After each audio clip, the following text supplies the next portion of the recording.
Hi friends, നമ്മൾ 10 minute കൊണ്ട് തയ്യാറാക്കാവുന്ന ഒരു സ്നാക്സാണ് തയ്യാറാക്കാൻ പോകുന്നത്. അപ്പോൾ നമ്മൾ രാവിലെ ബ്രേക്ക്ഫാസ്റ്റിന് ഇഡ്ഡലിയാണ് എടുക്കുന്നതെങ്കിൽ അതിൽ നിന്ന് ബാക്കി വരുന്ന ഒരു 2-3 ഇഡ്ഡലി എടുത്തിട്ട് നമുക്ക് ഈ സ്നാക്സ് തയ്യാറാക്കി എടുക്കാൻ സാധിക്കും.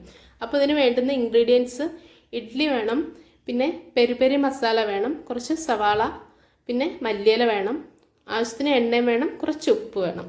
വളരെ ഈസി ആയിട്ടൊരു 10 മിനിറ്റ് കൊണ്ട് നമുക്കിത് തയ്യാറാക്കി എടുക്കാവുന്നതേ ഉള്ളൂ. അപ്പോൾ നമ്മുടെ കുട്ടികൾക്ക് സ്കൂളിൽ കൊണ്ടുപോകാനായിട്ട് ഒരു സ്നാക്സ് കൂടിയായിട്ട് വരും ഇത്. അപ്പോൾ നിങ്ങളെല്ലാവരും ഈ വീഡിയോ കണ്ടു നോക്കുക. ഇഷ്ടപ്പെടുകയാണെങ്കിൽ സബ്സ്ക്രൈബ് ചെയ്യാനും ലൈക്ക് ചെയ്യാനും ഒന്നും മറക്കരുത്. അപ്പോൾ ആദ്യമായിട്ട് ഇതേപോലെ ഇഡ്ഡലി സ്ലൈസ് ആക്കി എടുക്കുക. എന്നിട്ട് നമുക്ക് ഓയിലിൽ നന്നായിട്ട് ഫ്രൈ ചെയ്തെടുക്കണം. നല്ല ക്രിസ്പി ആവണം. ഒരു ഗോൾഡൻ ബ്രൗൺ കളർ ആകുമ്പോഴത്തേക്കും നമുക്ക് ഇതെടുക്കണം. അപ്പോൾ കട്ട് ചെയ്ത് വെച്ചിട്ടുള്ള ഇഡ്ഡലിയെല്ലാം ഇതേപോലെ നമുക്കൊന്ന് ഫ്രൈ ചെയ്തെടുക്കാം. നല്ല ക്രിസ്പി ആയിട്ട് വന്നാലേ അതിൻ്റെ ടേസ്റ്റ് കിട്ടത്തുള്ളൂ കേട്ടോ. അപ്പോൾ നല്ല ഒരു ഗോൾഡൻ ബ്രൗൺ കളർ വരെ നമ്മളത് ഫ്രൈ ചെയ്തെടുക്കുന്നതാണ് നല്ലത്. ഏകദേശം അത് ഫ്രൈ ആയി വന്നിട്ടുണ്ട്. രണ്ട് സൈഡും തിരിച്ച് ഇട്ട് കൊടുത്ത് നമ്മൾ റെഡിയാക്കി എടുക്കണം. അപ്പോൾ ഞാനതിനെ എടുക്കുകയാണ്. ഇതേപോലെ ആക്കി കിട്ടണം. ഇനി നമുക്ക് അതിലേക്ക് തന്നെ കുറച്ച് ഓയിൽ ഒഴിച്ചിട്ട് ഞാൻ കുറച്ച് സവാള എടുത്തിട്ടുണ്ട്. ഇതേപോലെ സവാളയൊന്ന് ചെറുതായിട്ട് അരിഞ്ഞിട്ട് നമുക്കതും അതിലേക്ക് കുറച്ച് ഉപ്പിട്ടതിന് ശേഷം ചെറിയ ഫ്രൈ ചെയ്തെടുക്കേണ്ടുന്ന കാര്യമില്ല. ചെറുതായിട്ടൊന്ന് കളർ മാറുമ്പോൾ നമുക്ക്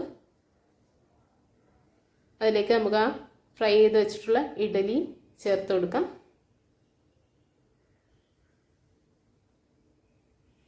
ഇപ്പോൾ ഇത് കളറൊന്ന് മാറി വന്നിട്ടുണ്ട് സവാളയുടെ.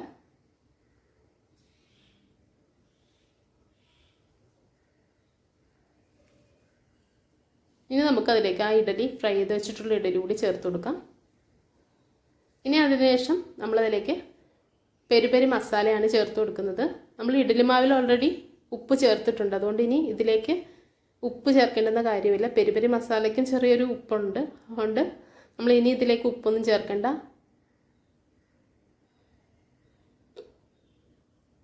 ആവശ്യത്തിന് പെരി മസാല ചേർത്ത് കൊടുക്കുക.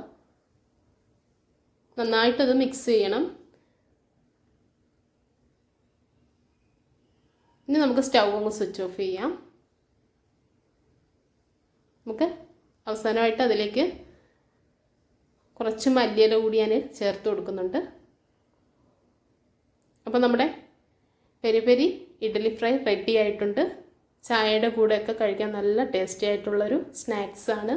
എല്ലാവരും വീഡിയോയിൽ ട്രൈ ചെയ്ത് നോക്കുക. നിങ്ങളുടെ അഭിപ്രായങ്ങളൊക്കെ കമൻസായിട്ട് അറിയിക്കണം. അപ്പോൾ ഇതേപോലെ വളരെ ഈസി ആയിട്ടൊരു വീഡിയോ ആയിട്ട് കാണുന്നവരെ എല്ലാവർക്കും എൻ്റെ താങ്ക്സ്. ബൈ.